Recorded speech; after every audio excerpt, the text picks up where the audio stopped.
société de services numériques et on accompagne depuis près de 30 ans les entreprises, les PME, dans la mise en place de leur système d'information. Quand on parle de système d'information, on parle donc de données, et quand on parle de données, eh bien, on parle aussi de sécurité. Et donc c'est pour ça qu'on a monté cette offre de cybersécurité chez Mismo, très adaptée aux PME, justement, pour pouvoir les accompagner dans ces risques qui sont de plus en plus importants, hein, de cybersécurité, surtout depuis la période Covid.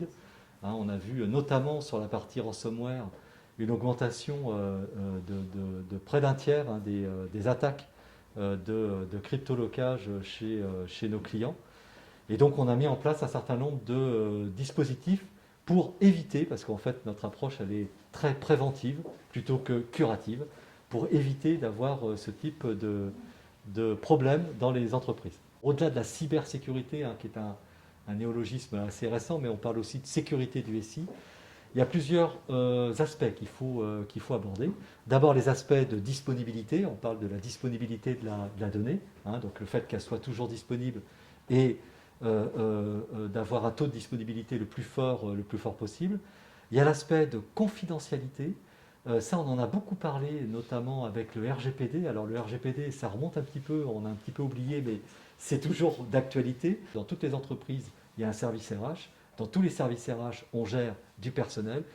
Et dans la gestion du personnel, il y a vos données personnelles, dont une donnée qui est ultra sensible, qui est votre numéro de sécurité sociale. Parce qu'avec ce numéro, on peut faire tout un tas de choses, notamment d'usurper votre identité et de faire des fraudes en se faisant passer pour vous. Donc c'est très important dans les entreprises de travailler sur cet aspect confidentialité. Deux questions. La première, c'est confinement, retour en entreprise. Est-ce qu'il y a eu beaucoup plus d'attaques qui sont liées au fait d'avoir utilisé des ordinateurs personnels, des clés USB personnelles, et des retours d'entreprise et du coup des retours peut-être de malware sur des clés USB, des choses comme ça. Et deuxième question, c'était est-ce que dans l'entreprise, avec l'utilisation de plus en plus importante de tablettes, de smartphones dans des réunions ou pour du travail, est-ce qu'il y a des choses à savoir pour se protéger sur ces supports-là? On pense toujours protection sur un ordinateur, mais un peu moins sur tablette et téléphone. C'est une très bonne question parce que, en fait, quand le confinement est arrivé, hein, donc au mois de mars, on a eu un surcroît d'activité chez Mismo très important, notamment pour la mise en place du télétravail, puisqu'en fait, tous les clients qui n'étaient pas équipés, qui n'avaient pas prévu et qui ont été pris de court, comme un peu tout le monde, pour mettre en place ces systèmes-là. Et on s'est trouvé devant des problématiques de mise en place d'ordinateurs personnels pour pouvoir faire du télétravail. Par expérience, en fait, on a fini par en exclure la quasi-totalité, parce que finalement, ça crée des failles de sécurité tellement importantes dans les SI, puisqu'on est obligé de donner des accès sur ces ordinateurs qui ne sont pas protégés, qu'on a préféré conseiller à nos clients de retarder la mise en place du télétravail pour mettre des ordinateurs professionnels équipés avec le niveau de sécurité sur les PC. Donc là, c'est clair que le retour d'expérience, c'est n'utilisez pas d'ordinateur personnel pour faire du télétravail. Et pour la deuxième partie, et ça c'est fondamental, notamment sur les smartphones qui sont des portes d'entrée énormes. Alors en plus, on stocke tout, hein, sur nos smartphones, on stocke toute notre vie personnelle, tous nos mots de passe, les accès, enfin, on a absolument tout, et en fait, ils ne sont pas du tout protégés. Donc là aussi, il y a des outils maintenant pour protéger les smartphones. Et il y a des outils aussi pour protéger les Wi-Fi, parce qu'en fait, quand on est avec ce type d'équipement, on se connecte sur des Wi-Fi. Donc on met en place des systèmes de cryptage sur les Wi-Fi sur lesquels on va se connecter, qui vont permettre de crypter les données et d'éviter que le Wi-Fi soit piraté de l'extérieur. Donc ici, par exemple, dans le bâtiment, le Wi-Fi rayonne jusque dans le parking, voire même aussi jusque sur la rocade. Un hacker peut essayer de se connecter. On avait des systèmes en fait de protection pour pouvoir éviter qu'on se fasse pirater par le système Wi-Fi. Alors en tant que prestataire informatique, on est assez sujet aux attaques, hein. On a des systèmes pour regarder qui nous attaque. Donc on a des attaques toutes les semaines, hein. C'est permanent, parce que bon, c'est un peu un jeu, hein. Qu'on dit chez les hackers, ils essayent de faire des exploits, hein. C'est ça qu'on appelle l'exploit d'avoir piraté un prestataire informatique, forcément, surtout s'il parle de cybersécurité, bah, forcément. Voilà. Alors les menaces qui pèsent sur le SI sont nombreuses. Hein. Alors là, je vous ai mis un petit melting pot des menaces que nous, on rencontre. Il y a d'abord toutes les défaillances de système, pas de matériel, les bugs, hein, les bugs logiciels. Pour ceux qui ont été dans l'édition de logiciels, ils savent de quoi on parle. Il y a tous les accidents, hein, les explosions, incendies, dégâts des eaux, tout ça, ça arrive encore dans les entreprises. Les événements naturels, hein, tempêtes, inondations, les attaques physiques, hein, tout ce qui est vol et sabotage. Ça, c'est aussi un risque très important dans les entreprises, de l'intérieur. Hein, un collaborateur mécontent qui va s'attaquer aux données. Et puis, bien sûr, toute la partie cyberattaque.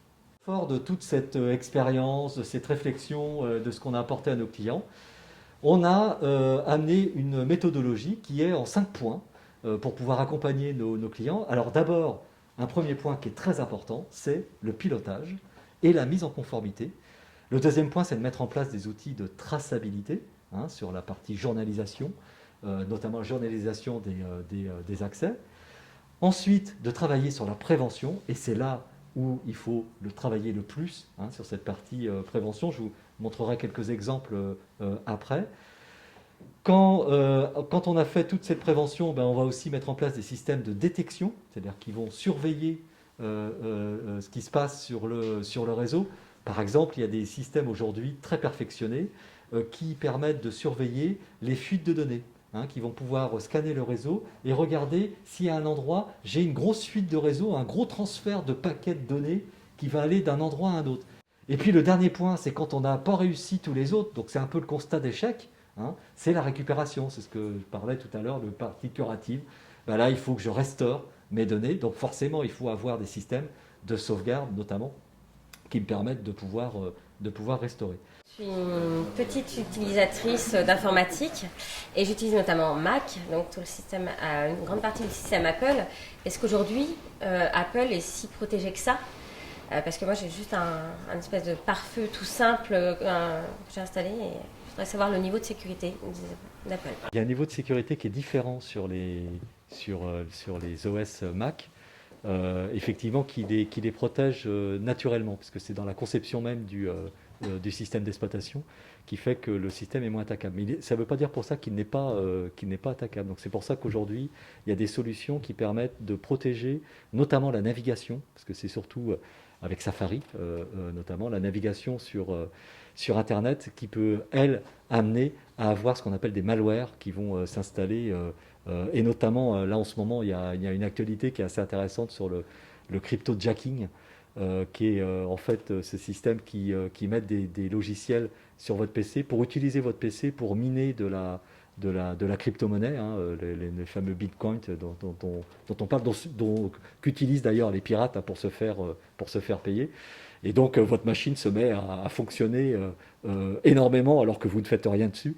Donc c'est très probablement que vous avez un malware qui est en train de tourner. Donc oui, il y a des systèmes de protection, y compris pour les Mac, y compris pour les iPhones, pour pouvoir améliorer le niveau de sécurité de ces appareils-là. Alors moi j'aimerais savoir, aujourd'hui on travaille beaucoup en visio, souvent nous recevons des liens via des convocations.